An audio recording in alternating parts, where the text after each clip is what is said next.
I'm here with 2014 Spring Hill graduate and current Spring Hill admissions counselor, Severin. Today we want to talk about Severin's first year working at Spring Hill and his experience. Severin, what made you come to Spring Hill to work? I've been getting a lot over the last 4 years, especially with from the school. I've been getting a great education, a great set of friends, great core belief system, and so that is what made me want to work at Spring Hill. I want to continue that tradition, the Jesuit tradition. Explain briefly about your role as an admissions counselor.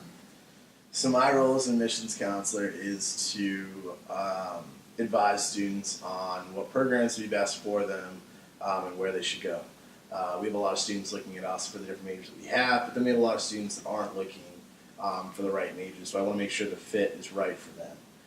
Not everyone belongs at Spring Hill, and we realize that, and so a lot of the times we have to have tough conversations saying this is really the place for you. Maybe this is too small of a school, or you need something different. But then we have a lot of kids that have a good fit. It's a great fit for them, and so we go over all the different possibilities and all the different programs and try to make them get put in the best place.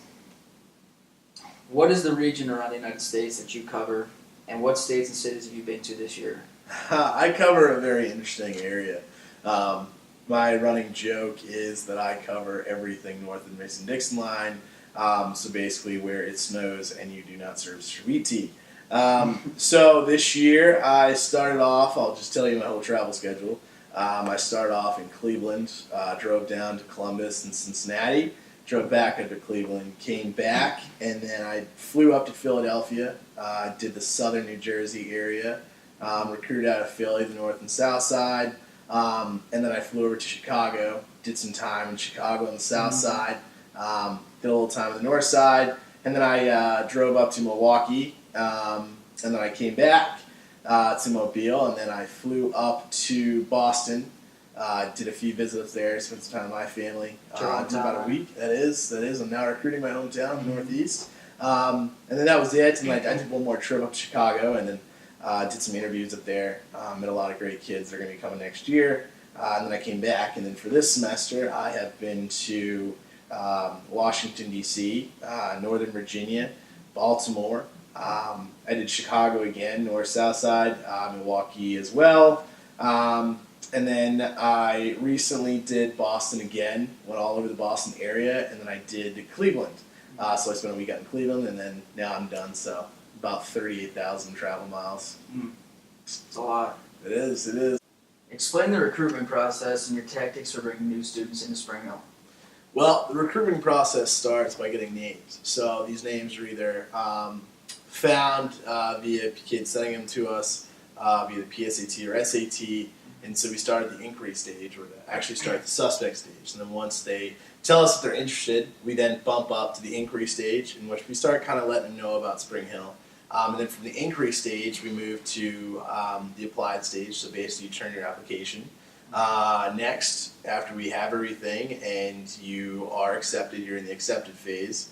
And so at that point, that's when we start to look at you a little more serious than before. So it's a big pool, it's a funnel, and it shapes down to confirmed students.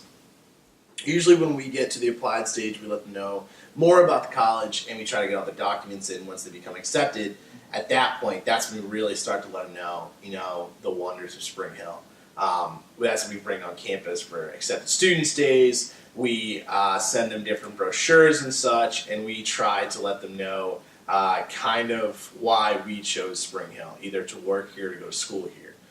In terms of my tactics personally, because I am the northern recruiter and I don't recruit anywhere within 1,000 miles, my kids are coming from far away, and so I have to let them know that they may be coming from Chicago or Ohio or the Mid-Atlantic, but I came from further, and so if I can do it, they can do it. We have such a close community that you really don't have to be afraid of leaving home, and that people look after you here. As many Northerners kind of find out, is that the Southerners kind of take them under their wing, and then they feel comforted.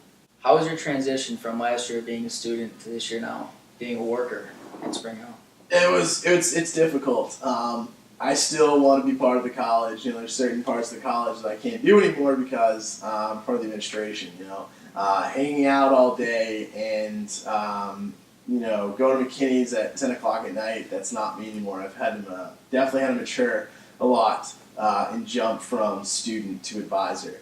And so instead of being one of the older guys on campus, I'm now part of the administration, so it's a different viewpoint, especially on certain issues. And then my big thing is, instead of being a role player now, I want to help the college grow. And as a student, you just wanted to graduate. All you were concerned about is passing those exams, getting those papers done, and getting those projects done. But my concern now is making this college as good as it can be. Being that you're from Boston, do you see yourself working in Mobile the rest of your career, or are you gonna go back home? Boston is really nice to visit in the fall, but I don't see myself leaving. If I do stay down here, I don't know if it'll be in Mobile. I definitely know I'll be in Mobile for a few years, but there's a lot of great places in the South. New Orleans, Lafayette, Louisiana, Texas maybe. I don't see myself leaving and going up north anytime soon because, as you know, those winters back home are just brutal. And Boston, you got 120 inches this year.